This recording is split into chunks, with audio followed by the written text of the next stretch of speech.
Thank you very much, and thank you to Congressman Schaefer for that wonderful introduction. Your wife is lovely. I actually leaned over to her before I went to the podium. I said, "What district offhand? Do you know offhand?" She's like, "I'm married to him." I said, "Oh, then you would know what district he represented." Thank you very much. Also, thank you to the leadership program of the Rockies for having me, to Shari Williams, the president, to Chuck for being my tour guide, to Crystal for keeping me on a good schedule. You run a very wonderful operation, and let me tell you, your reputation precedes you. I will say that. A lot of good things before I came here, so I am extremely excited to be with you today. It's also very good for me to get some fresh mountain air. I'm surrounded by liberals in New York City. So it's good to get out, it's good to breathe the mountain air. I learned what Purple Mountain's majesty means early this morning. Chuck gave me that explanation. I never knew why they said Purple Mountains. Now I know, Colorado. I also heard, though, that it's this mountain air and it's the altitude that sometimes alters people's performance. Particularly in a very famous presidential debate. So if I bomb today, you know what my excuse will be. Thank you, Al Gore. It's the altitude here. I also love to get out of New York, not just because of the fresh air and the liberals are there, but I need a break from the noise. And the noise isn't just the cabs. When I say the noise, I mean Bob Beckel. Thank you. Thank you for giving me a day off. Thank you. And you know, there's a story that I heard from my co-host and my good friend Dana Perino, who is from the great state of Colorado. She told me this story about a guy named Kent Hance, who ran against George Bush in his first race for Congress. And Dana was telling me this story. She said, they'll love it in Colorado. Here's the story, and Bush loved to tell this. So Hance loved to tell this story about a guy in a limo who pulled up to the ranch where he was working. And this guy was a total elitist. He loved to paint his opponents as an elitist. And when the driver asked him for directions to the next town, Hance told this elitist in the limousine, just turn left, go down the road, and then make a right when you pass the cattle guard. So the limo starts to pull away, and then it stops, and the window goes down. And the limousine liberal peeked his head out of the window.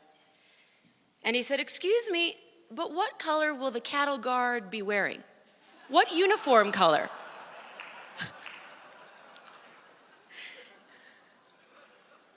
And I have to admit, in full disclosure, because I'm a very honest person, when Dana told me that joke, I didn't get it. And I'm not an elitist at all. I thought, well, yeah, what color uniform would the cattle guard be wearing? So I laughed, but then I quickly Googled it. I realized what a cattle guard was. I also told Dana Perino if that joke bombed, I was blaming her too. Altitude, Perino, what else do I got? Now I'm sounding like a liberal. I better stop with the blame shifting. But kidding aside, the theme that you chose for this event is incredibly important. And I was so excited when I heard it was about carrying the torch for freedom. And when I began to think about what I was going to say to you today, I sat in my office at Fox for a good 10 to 15 minutes. And I sat there and I thought, carrying the torch of freedom. Okay, how do we do that? It sounds really good, but how do we do that? How do we do that as Americans? How do we do that as Republicans? How? So I gave it about 15 minutes. I really thought about that. And the first thing that I realized, in order to carry the torch of freedom, you have to appreciate what the torch of freedom is, what it means, what conservatism means. I think that was Mitt Romney's problem, and I think it was John McCain's problem as well. I'm not sure that they fully understood or appreciated true conservatism. It also entails, of course, a deep appreciation for the Constitution. I also think that in order to carry the torch of freedom, you have to have the strength to carry it, because it's heavy and sometimes it's hard. You also have to have the courage to carry the torch, because it's also sometimes hard. It's what I tell college students when I speak to them, because it's hard for them to carry the torch. On universities, they are outnumbered. In liberal communities, they are bullied. So it's not always easy to carry the torch. But most importantly, you have to realize, I think, that the torch is in jeopardy in the first place. And it is. And that is the problem. That we have a government that does not want to deal in reality, that does not want anyone to know, not only that there is a torch of freedom, that it is in grave danger. Now, each day we are led off to a liberal la-la land. Every day we are bombarded. It's a land filled with lies. It's a land filled with propaganda, information and arguments that are completely irrelevant. Does anyone really care why Michelle Obama cut bangs? I don't. I don't. I don't care who won the golf game between Tiger Woods and President Obama. Is it really up for debate? Does anyone really think the president beat Tiger Woods? And I really don't care if Beyonce lip-synced that national anthem. I mean, the woman can sing. Who cares? And so this is a huge theme by them, and it's called Psst, America. Let's play pretend. And it is fueled, and its reality is further foiled by the media, because they run shotgun on this entire theatrical performance every single day. It's a land of make-believe, and if they believe that they can keep us in the dark, in other words, snuff out that torch of freedom, then they can grow in power. And that's what it's about. It's all about their power, growing in size and power.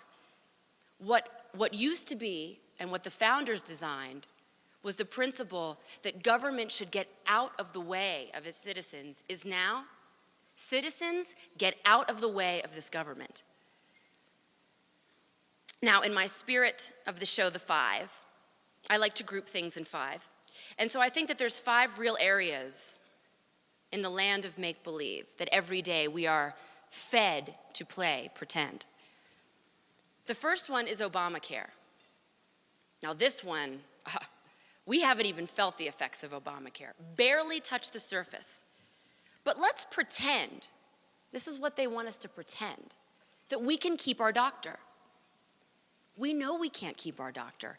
That was possibly the greatest lie of Obamacare, besides the let's play pretend that it will actually reduce the deficit, when it will add $1.76 trillion, just an initial estimate, by the way. You know that's going to be more. Let's play pretend, America, the administration said, that it won't hurt businesses or jobs. Now, if you're a small business owner in this audience, you have an employer mandate that is choking you, thanks to this piece of legislation. If you have more than 50 employees, okay, the tax is applied to all of your firm's employees if you don't cover them. That's $2,000 per employee. Roughly $42,000 in annual taxes. And it's supposed to help business owners? So you can't blame business owners that are already being crushed by regulations for saying, I can't afford this, so I'm going to dump them into the exchanges. Pretend you can keep your doctor? No, you can't. Let's pretend that it won't threaten private insurance either. Perhaps the greatest story that I have not heard anywhere, I brought it up on The Five because it was in the New York Times just a couple months ago. It is huge.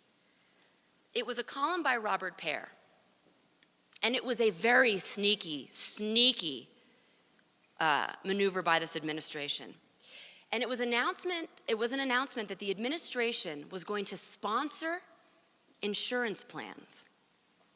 And you read it and you think, oh, okay, well, all right, big deal. It's the public option. This is the end game. Let's play pretend that there's no public option. This is it. Think about how scary that is. President Obama is going to start sponsoring, in a multi-state way, insurance plans.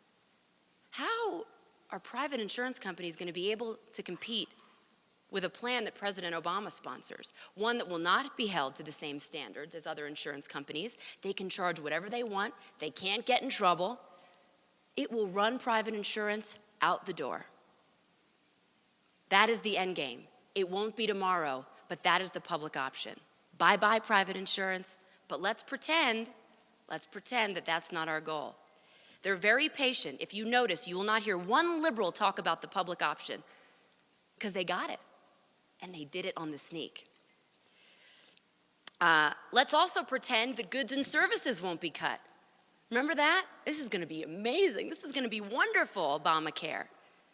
Well, remember during the election, the big let's pretend that Republicans are going to cut your granny's Medicare and Paul Ryan's going to shove her off a cliff?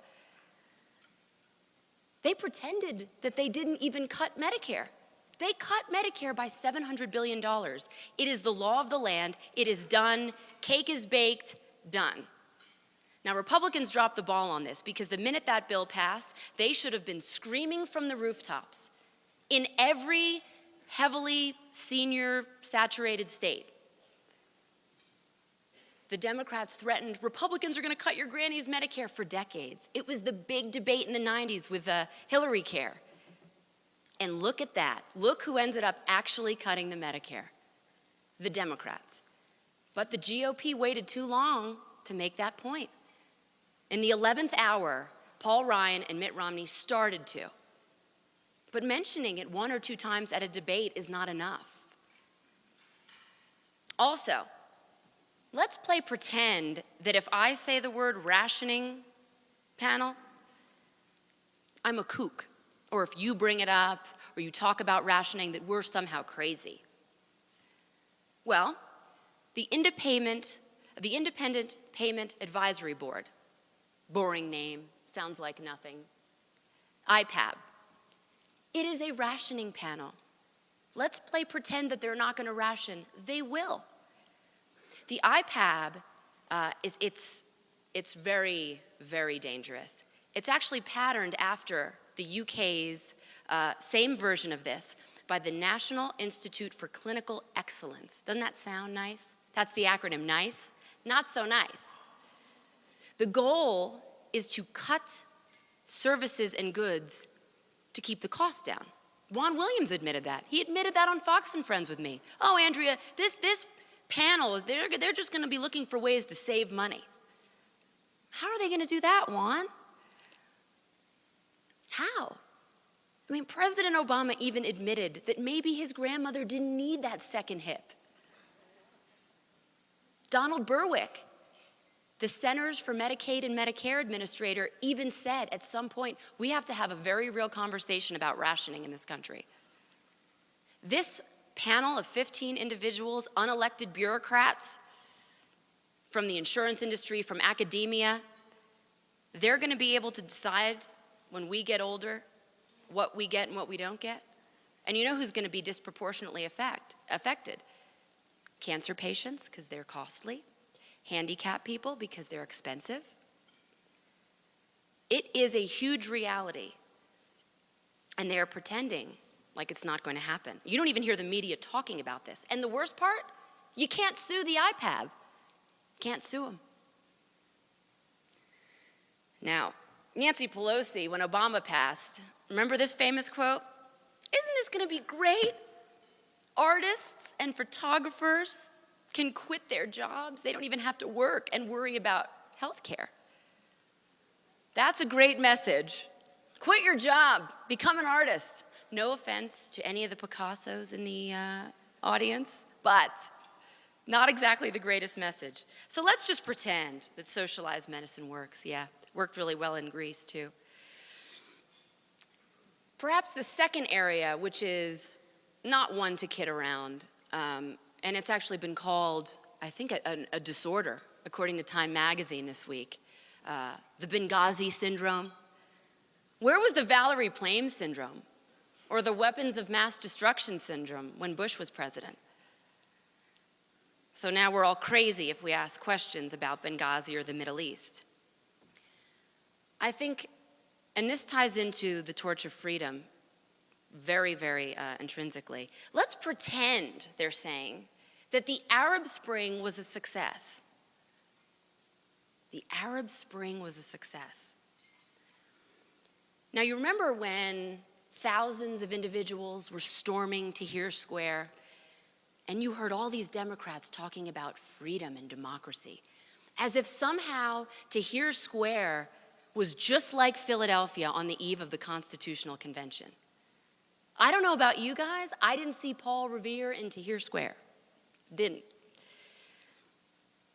And you look at Egypt, and you look at what the president, and you look at what the left said, and they said this is going to be great.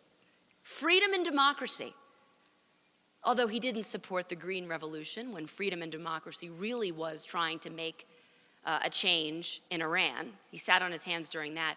But he led from behind in both Egypt and in Libya by helping to oust not just Muammar Gaddafi, but Hosni Mubarak in Egypt. Egypt, not the greatest country, but an ally, the linchpin of the Middle East. It was an ally to Israel, used to be. And Gaddafi and Mubarak weren't great guys, but they were there because they were strong men who kept the terrorists down, who stabilized that country. And you know what the left told us? They pretended like the Muslim Brotherhood would never get into power. Do they not read history? Because the Muslim Brotherhood is an organization that has blamed the West for everything since the days of Thomas Jefferson. They said, oh, they're not strong enough to rise up in Egypt. Don't worry, democracy will prevail. Trust us, they will never run for office. Well, they did, and they won. And they won the presidency. So we have the Muslim Brotherhood controlling Egypt. It is stacking its government with radicals. And right now we're pretending that it's not happening. We're pretending that Christians, Coptic Christians in Egypt, aren't being prosecuted because we're not standing up for it. Or the Maronites in Lebanon. You don't hear a word from this administration about Christians being prosecuted, yet when Sandra Fluke gets called a name, it's national headlines. I could go off into a whole other speech about radical Islam. I won't. But let's also pretend that Al-Qaeda has been decimated. Al-Qaeda has been decimated. That was unbelievable when they were trying to convince us of that. We know they're getting stronger in Northern Africa. You look at Algeria, you look at Libya, you look at Tunisia, you look at Mali. Let's pretend that the world likes us more now, right? China's hacking into our systems, Russian bombers are circling Guam. But we just pretend that with one speech that the president gave in Cairo, where he praised Islam for pottery and tapestries and talked about a shared history of tolerance. Talk about let's play pretend. that was going to change their minds. And perhaps the most glaring area of let's play pretend is let's pretend that at this point, 4 dead Americans makes no difference. Let's also pretend that Israel is more secure than it was before. Oh, and that we have their backs if anything else happens. Let's pretend that torture isn't effective on our enemies when we know that it is. And let's pretend that the war on women is something that the Republicans are doing domestically instead of what radical Islam is doing to women all over the world.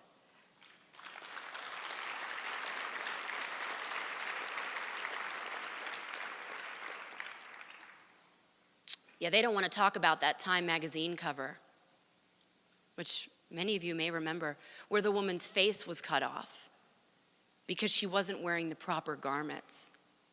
Women in Pakistan, if they're raped, they need 3 witnesses, male witnesses. If you get 2, sorry. But the Republicans, Mitt Romney is launching a war on women with his binders full of women. When we have a president that doesn't even pay women in his White House the same amount as men. 18% less. Talk about hypocrisy. Talk about a war on women.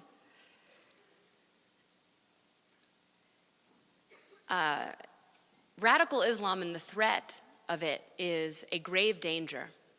And we have an administration that is pretending that it's not, that won't even acknowledge our enemy. So if we are willing to pretend that they don't exist, how are we willing to beat them? How are we going to be willing to fight them? The culture is another area that I know that you've been talking about at this conference. And the culture is so important because it is where the debate is framed in this country, and it's where the boundaries are set for every other issue. Now let's pretend that somehow when you send your child to college, they're getting a good education. That universities are equipping our students with the information they need to be globally competitive when they get out, or competitive at all. Students and parents are going into deep, deep debt. For what? This week we learned that a Columbia University professor, in an effort to teach her students about quantum physics, stripped down into her underpants. How the heck is that quantum physics? Someone tell me. But we pretend that every child should go to college and get an illiberal education. We pretend that it's not the biggest stick up to parents today. How about trade schools? You don't have to go deeply in debt to learn about the history of garbage, which is a real course, by the way. Let's pretend that there's also nothing wrong with Hollywood, that all of the images and the messages coming out are wonderful ones, right? I mean, the deck is stacked against conservatives. We have the media, we have academia, and we have Hollywood, the trifecta in our face every single day.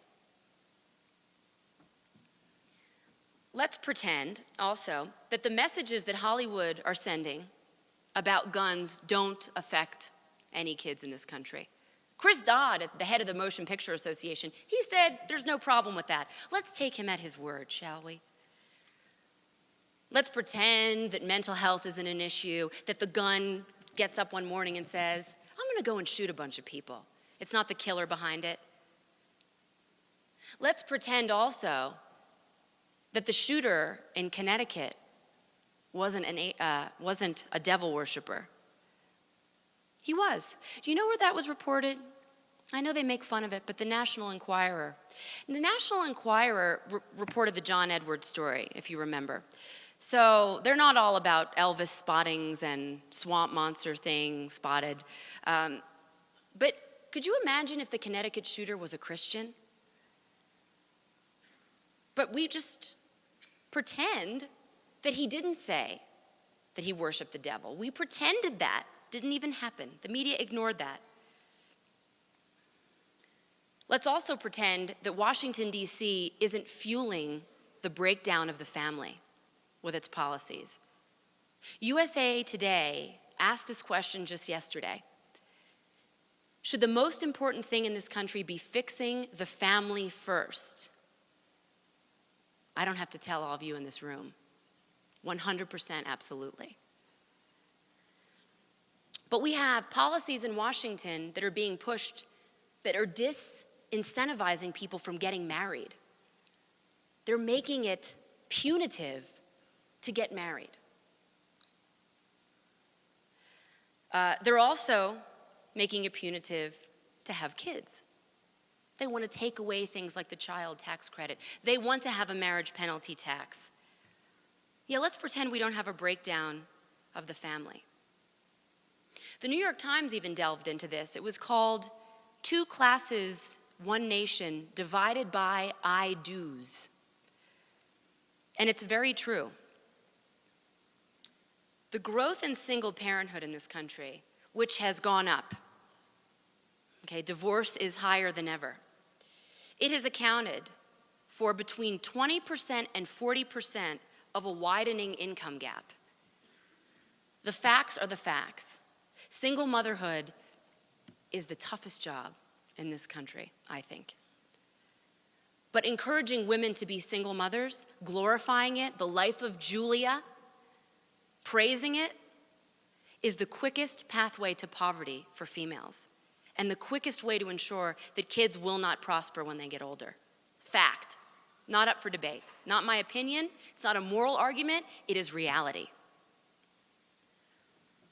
Let's pretend, too, the left wants to, that feminism worked fully. Now, I hat tip to the feminists, to the suffragettes. Arguably, I wouldn't be able to stand up here today if it wasn't for them. But there's something about pushing an agenda to have women be on a different footing than men, not just equals, that has caused a dramatic cultural shift in this country. And the reality of it is, and no one wants to talk about it, is that women can't find men to marry, good men. And men are falling behind. The minority in this country, a white man. Boys are falling behind. In school, it was all about the girls. Focus on the girls, equality, girls, women, girl power, girl. And the boys have been overlooked. And so now you have a generation of women who have been watching Sex and the City, have been fed messages by Hollywood that, oh, you can do whatever you want. Sure. You can do it on your own. You don't need a man. So you have all these women looking around going, I can't find a good man.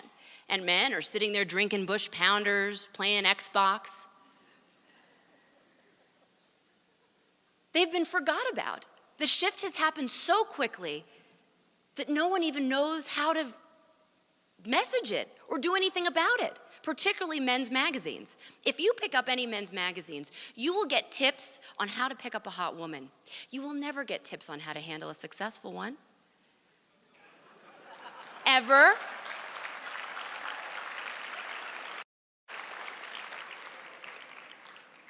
So women are in trouble. The effects of feminism have been wonderful, but I say to women all the time, girls, be careful what you wish for. You may not like the results. And so now they're scrounging to find great guys. There's articles in New York City papers that show women are making 23% more than their male counterparts, that they're dating these jobless bartenders and they're paying for the vacations. And men are really in trouble. They're in trouble. They've been forgotten. I love men. I think they're awesome. I do.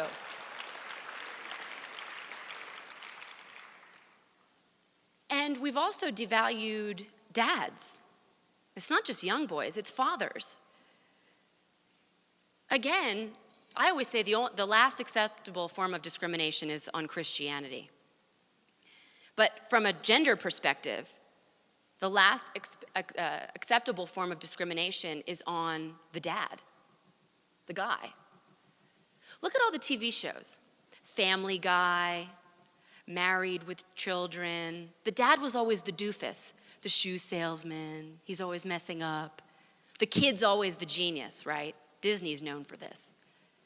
And the mom's always the alpha. She always has things together. Now, women do have things together, but I happen to think that fathers provide real value. My father did. I also believe that government cannot take the place of a father or a husband. That's the message they're pushing.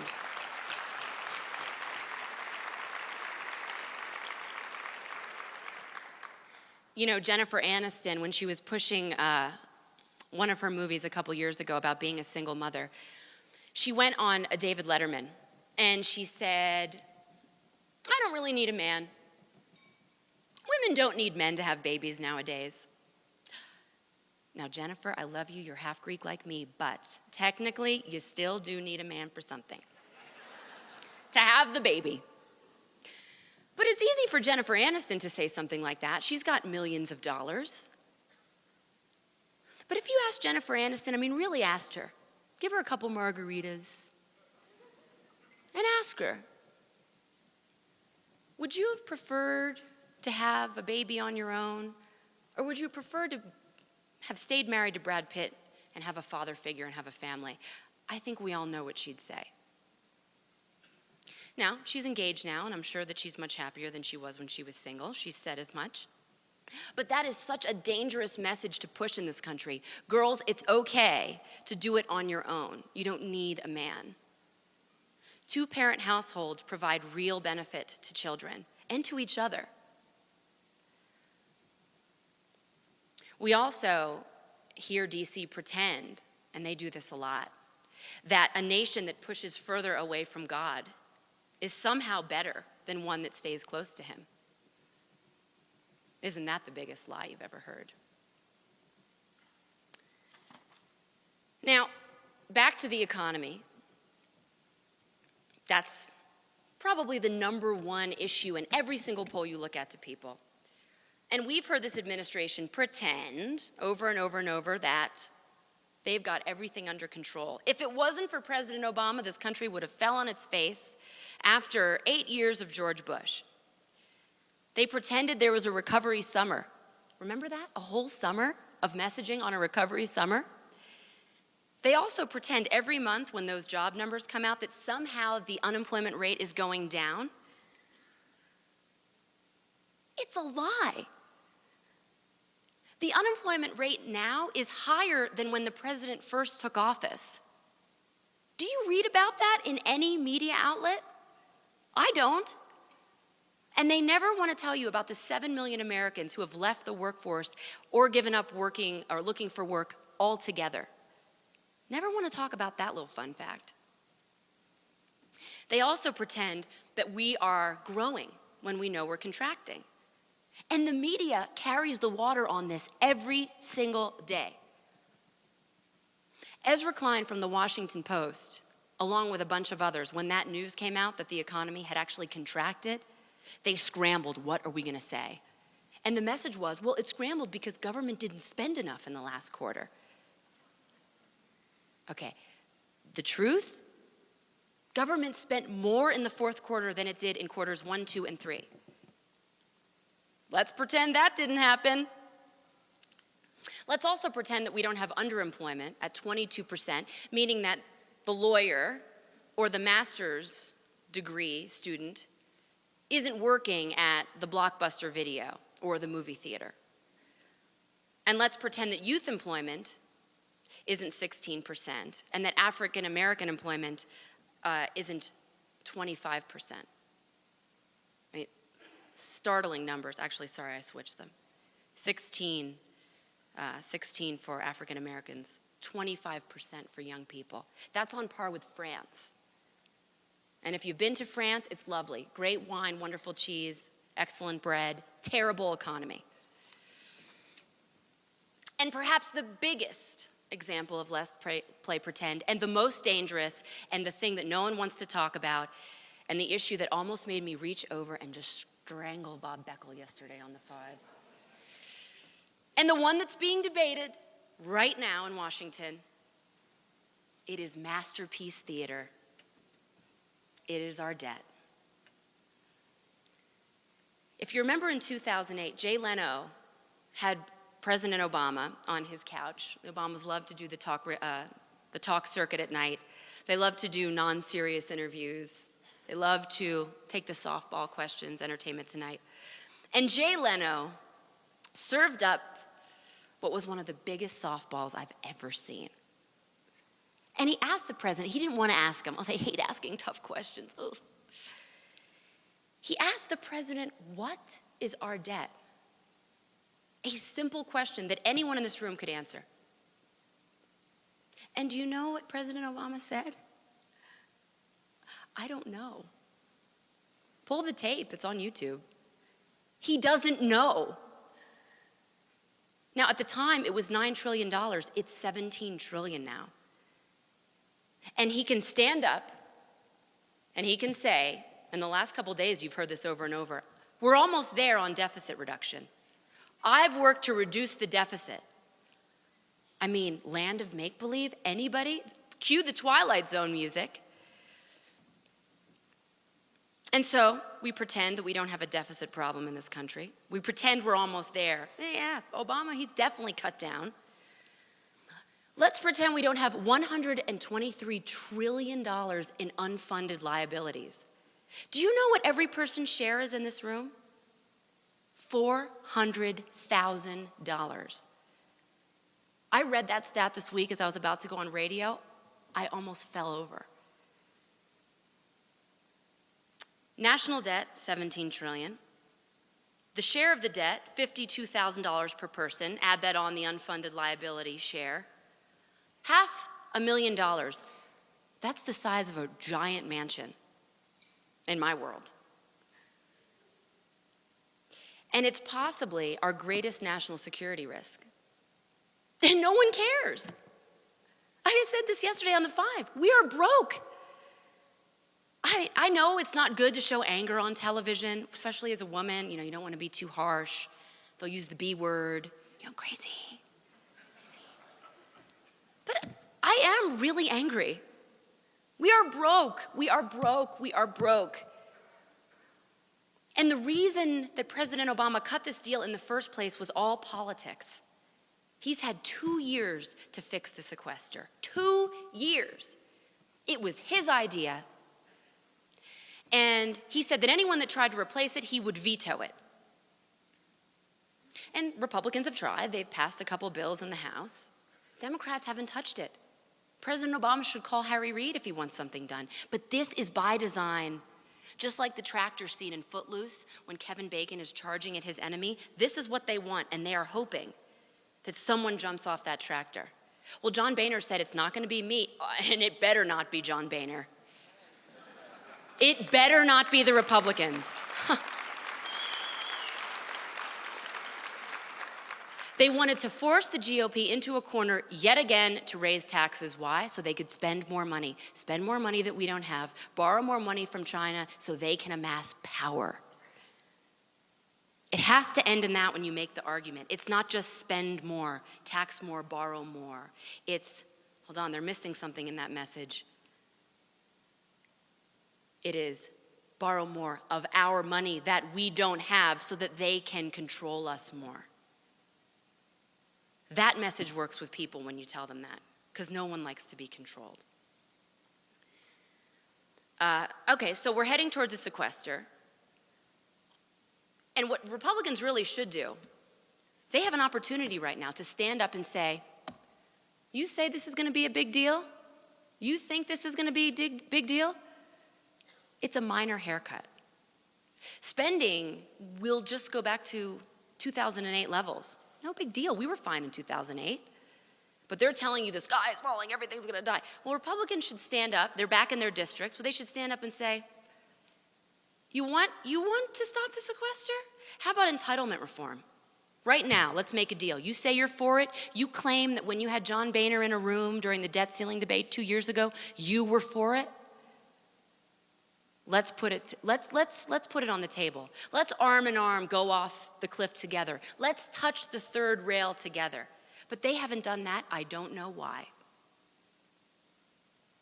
Courage to carry the torch, remember? Where's the courage? Some people in Congress have courage. I'm a little skeptical of all of them right now. Also, immigration. We pretend like adding 11 million new immigrants to this country won't affect our debt. Talk about let's play pretend. Now, I am for immigration. I'm, in full disclosure, the child of a Greek immigrant. I grew up in a restaurant kitchen with a number of Hispanics. I think they're hardworking. I think they're great people.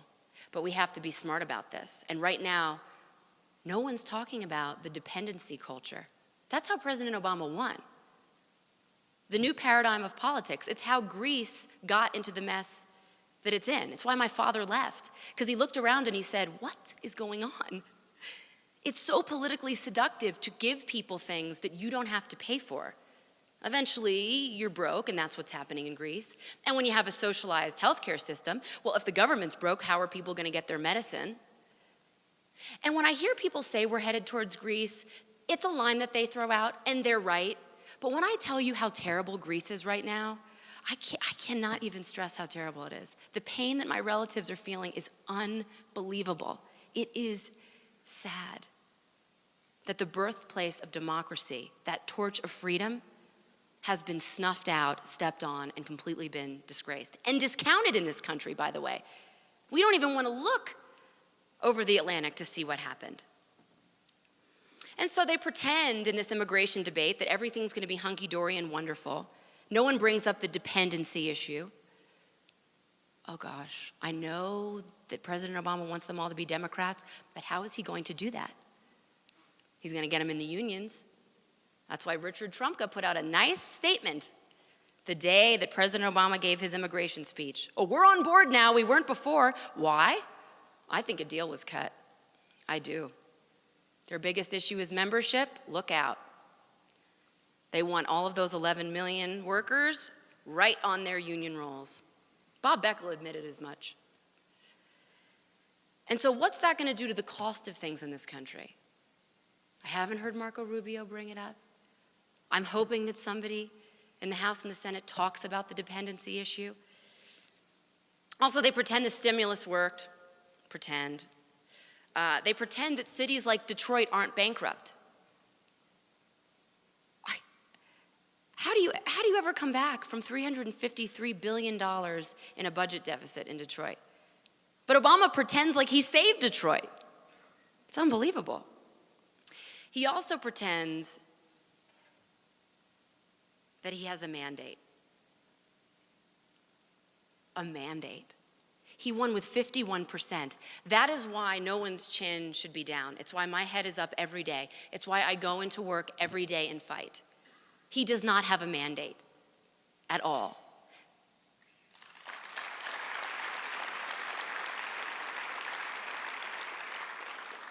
You know, at least Carter tried, right?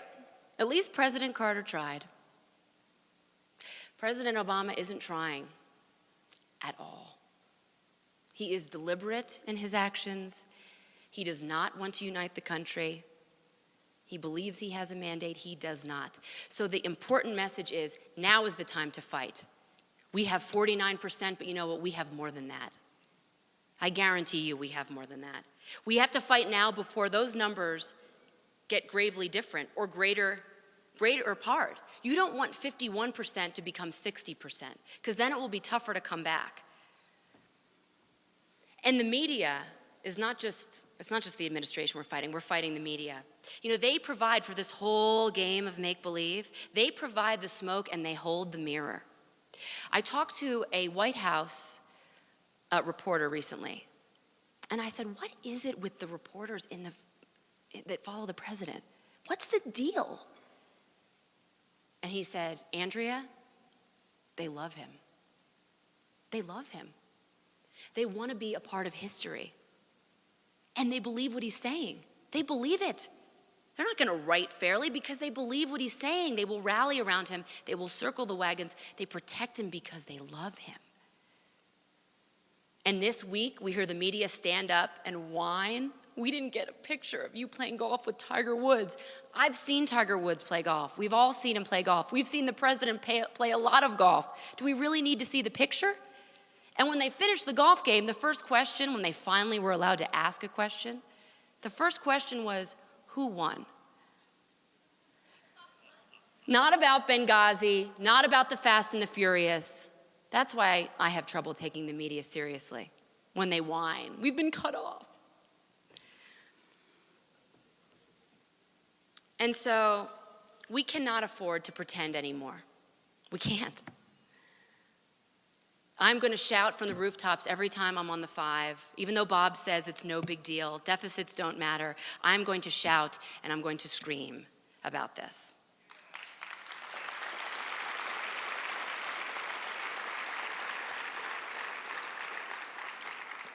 Now, the GOP, they may not have the energy to carry the torch. They may not. Some of them may not. We have excellent, excellent rising stars in this party. That's another reason we should smile. We've got a great bench, a killer bench. Susana Martinez, Nikki Haley, 30 Republican governorships.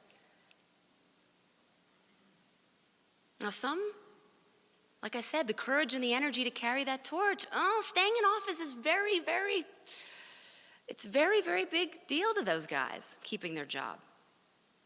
Some have been in office too long. They don't have the energy to fight. That's why we have to have the energy to fight. And frankly, we are the ones to fight. We are the grassroots. All of the debates that are happening now are happening on the state level. States are the laboratories of democracy. States carry the torches of freedom. The gun debate is being framed in the states. Colorado is the front lines, man. They want to turn you blue more than anything. You are on the front lines of this debate. I mean, I can't think of another state that has it as tough as you guys do. I'm serious. I was telling Chuck earlier, I said, wow, it's unbelievable. And something also important that I think that we've overlooked, and maybe a lot of people don't have the courage to say, is that real conservatism is not passed. The torch is not passed from one yacht club to another. It's not passed from one country club to another. It's not passed by one figurehead like Karl Rove. Cricket, cricket. It's passed by the 16 individuals that you saw standing on this stage that had the courage and took the time to not just appreciate the torch of freedom, have the courage to handle it and hold it, but also to recognize that it's in danger. And all of you can practice it the way that I do.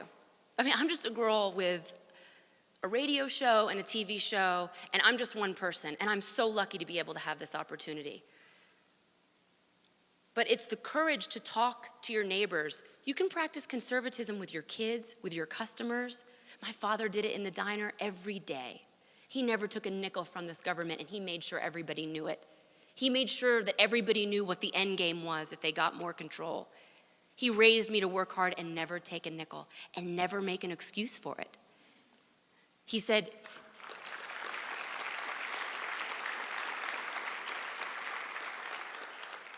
to me, Andrea, I left Greece with an 8th grade education. I came to this country with $13. I was broke. He was homeless. He actually slept in a cardboard box in a diner boiler room in New Jersey. So he said, you speak the language. You have an education. You have no excuse. No one in this room has an excuse. Nobody.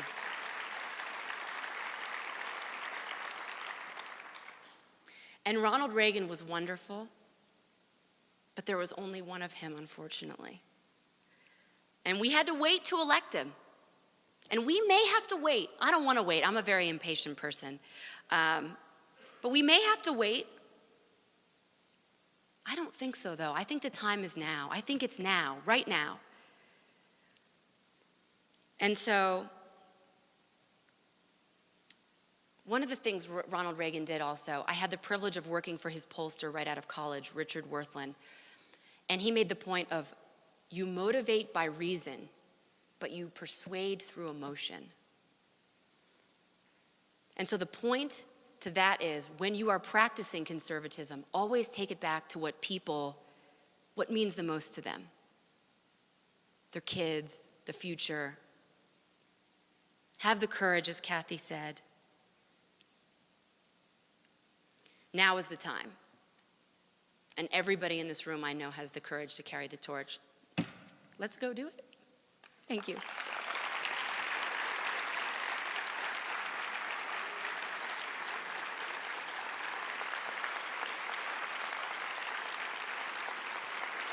You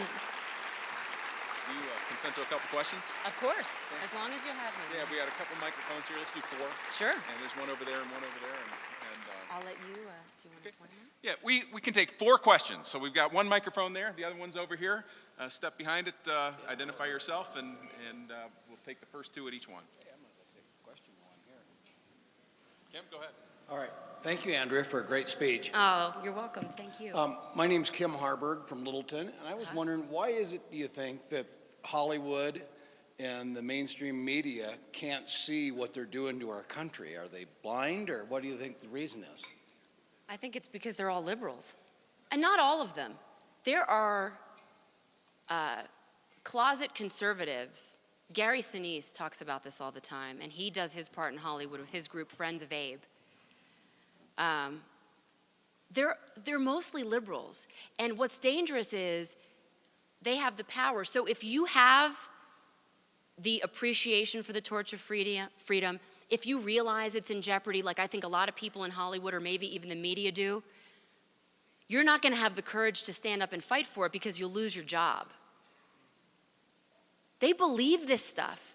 The reason that I think Argo will win Best Picture on Sunday is because it literally is a story of pretend. It's a great movie if you've seen it. But even Jimmy Carter said, it's not that accurate. And Hollywood is really the hero in it if you've seen it. They sort of design this movie plot to rescue the hostages. So I think it's going to win because Hollywood loves nothing more than to self-congratulate. They don't want to look like, you know, they had no role in this. They are the heroes. They look great in this movie. So that's why I think it's going to win. But I think that they deeply, deeply believe those principles. And that's why they don't see it. They're products of Columbia School of Journalism, Liberal Film School. And the ones that really do see the torch of freedom and believe in it, they don't have the guts to stand up for it. And when they do have the guts, they're typically older, like Clint Eastwood. They've made their money. John Voight, they don't need to kiss butt anymore. That's why they can stand up. But isn't that a shame? It's a darn shame. Because the movies, again, the music, that's the culture. I mean, you cannot expect people to walk into a voting booth every 4 years and pull the lever for a conservative when the culture has defaulted to liberalism. It is the air that we just breathe everywhere we go. We can't help it. And so it might be the biggest battle. It's really the war. I would say all these other things are battles. It's why conservatives need to start their own conservative movie studios, conservative print publishing companies, their own footprints. You know, that's really important because the culture's where it's at. But these guys, to answer your question, they believe this stuff. They really do. Thank you. That's going to make our job all the tougher. But I think Yes, I'm sorry to depress you. There will be packets of Prozac when I walk out. I always say we should sponsor these things by Big Pharma to give us some uppers. Good afternoon. Good afternoon. Andrea, thanks for being here. My name's Randy Corcoran. I'm from Arapahoe County. A lot of the commentators, opinion folks, whether it be on Fox or AM Talk Radio or whatever, seem to me to always walk right up to the line when talking about Barack Obama. They talk about how he doesn't understand the free market. He doesn't understand the harm that's being done. He doesn't understand the power of freedom and liberating people. I tend to believe just the opposite. I think he knows exactly what he's doing, and this is a very intentional, these are very intentional steps that he's taking that have been in place for a long, long time.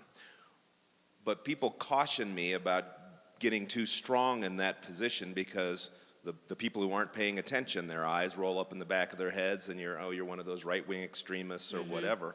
And I wondered what your experience was, because I think you're one of the people who believes that this is a very intentional direction that the country's being taken. But what is effective there in the vast world, since you have such great exposure to it? It's an excellent point you make. It is excellent.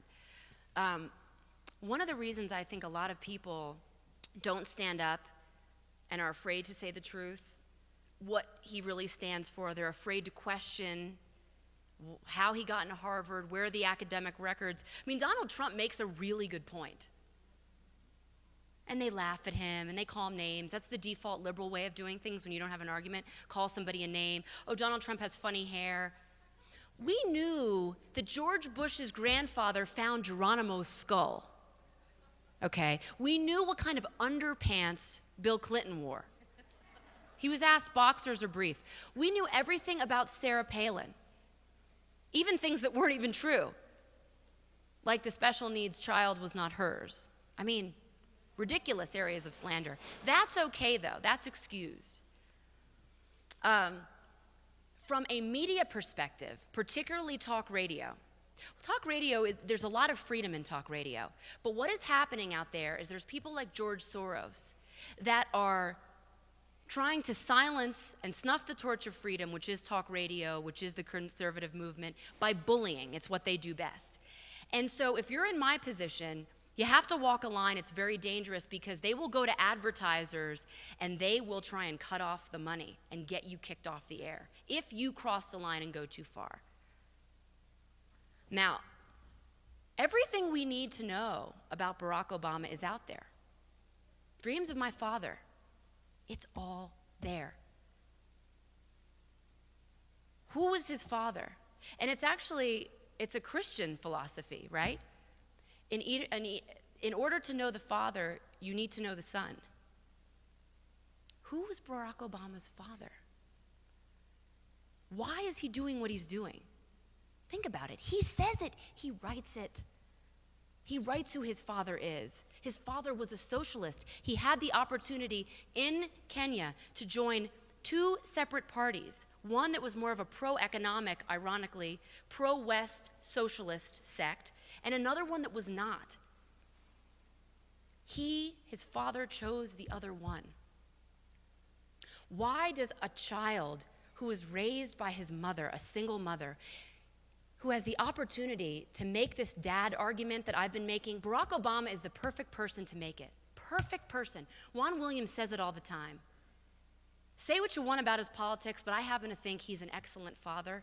If anyone has come a long way, it's President Obama. When the odds were stacked against him, we can debate and talk about how he did it, how he got into Harvard from Occidental, all that stuff. He has the opportunity to do that. He hasn't done it. He caves to pressure from Al Sharpton and Jesse Jackson. That's Juan Williams' words. And so read about who he is. Why does Barack Obama write about his dad so much? Barack Obama's father, like all of our fathers and mothers, they helped define us. Why did he choose to glorify the dad that left all of his kids and didn't stay with them past the age of 2? It's all there. But no one wants to talk about it. They're afraid to talk about it. He's also personally very likable. I hear this all the time. He's personally likable. People like him. He's very buoyant in the polls. He is, and if you watched his first convention speech, he did classic trial lawyer 101. He came out, it's very genius how he did this, and he put all of his weaknesses out there first. Remember, he said, I have a funny name, and I have big ears, and they're gonna make fun of my name. He put it out there so that you started to feel sorry for him. So if somebody did it, you could say, oh, he was right. And then he went into, after he killed himself, then he went into what he really believed. He made the public that was watching feel sympathy for him. I know this because I'm dating a trial lawyer. He's in the room, he's in the back. He's probably smiling. And so it's tough to go up against him. But the best way to do it is be the happy warrior. Don't get angry. Point them to Dreams of My Father. Point them to Dinesh D'Souza's books. Buy it for them. Buy it. Give it to them. Don't make them go get it. They won't get it. Give it to them. Watch the movie. Buy them the movie. 2016. Ask them to watch it. Ask them, just say, do we know enough about this president? Ask them a couple questions, simple questions about the president. I bet they don't know. And then ask them, don't you think we should know who he is? I mean, it's too late, but don't you think we should know? It's never too late to know who he is and why he's doing what he's doing. It's all out there. It'll open their eyes, especially when it's in his own words. That's the way to do it. He admits that he went to socialist rallies. Let them read the book where he admits it. It's all there. And that's all you have to do. You don't have to get angry about it. You don't have to act like they do, pound the table, demonize them, make fun of them. That'll drive them away. That's what I find is the best way to bring people over. Read it in his own words. It's going to cost you $12 to buy the movie, but I think it's worth it. But have the courage to do it in a happy way. Because I think a lot of people, they're afraid if we criticize them, we're going to be called a racist. No, you won't. That's just stupid. This is not about black or white. This is about green. We don't have any more of it. So we should probably know who he is. That's my advice. That's what I do. And I speak the truth. Okay. Stacy Alexander, Boulder County. Hi, I thought I Stacy. was a liberal till I moved to Boulder. Welcome. Yeah. So one thing I want to say, I have a question, but first thing I want to say is thank you. You spoke to me. I grew up in the 60s and 70s thinking I could do anything. I could be anything. And the night Sarah Palin was speaking at the convention, my husband has pictures of me, and yet they ripped her down. Mm-hmm. She was everything I was told I could be. And I don't understand that. Please don't stop that message for women, because that's one of the hardest things for me. But my real question is, everyone says Bob Beckel's so nice. Is he really that nice? Is he, he just doesn't seem nice. Thank you.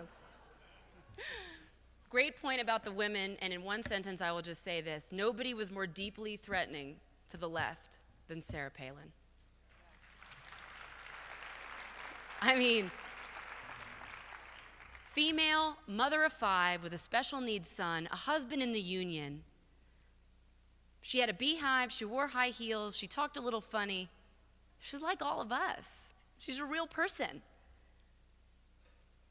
And they couldn't get over the fact that she was a Republican. Ugh. She should be in the lines for food stamps with those 5 kids. Ugh. They do it to me too. They do it to all women. What? You live in Manhattan? Sarah Jessica Parker does this all the time. Well, if you're a single woman, you should immediately vote for a Democrat. Oh, wait a minute. Ladies, weren't we told all of our lives that we didn't need a man? Remember that message? We don't need a guy. That's what they told us. We can do it all on our own. Remember? Shoes on my feet, I bought it. Beyonce sang about it. I pay my own bills. But you can't pay a $9 birth control bill? Really? It's our body, our decisions, our bedroom. We don't want any help. Don't you tell us what to do with it. Unless a bill comes due, and then I need Barack Obama to pay it. What a great message for women, huh? I guess you do need a man after all. Pretty sad. Bob Beckel. Bob Beckel. The answer to that is unequivocally, and I don't even have to think about it, yes. Bob Beckel is, I would say, one of the greatest guys in that building at Fox News. He has been there for me and been my cheerleader when no one was. Someone said once, I think it was something like, you'd be better in the PR office at Fox News, doing public affairs for the network. Maybe not on camera. And eventually when I got to Bob, I'm sure there were other people that believed that when I was just a guest at the network and I would debate Bob just as a guest. But Bob believed in me. He is a true friend. He has a heart of gold. He's just seriously, seriously warped in his political beliefs. That's all. Thank you.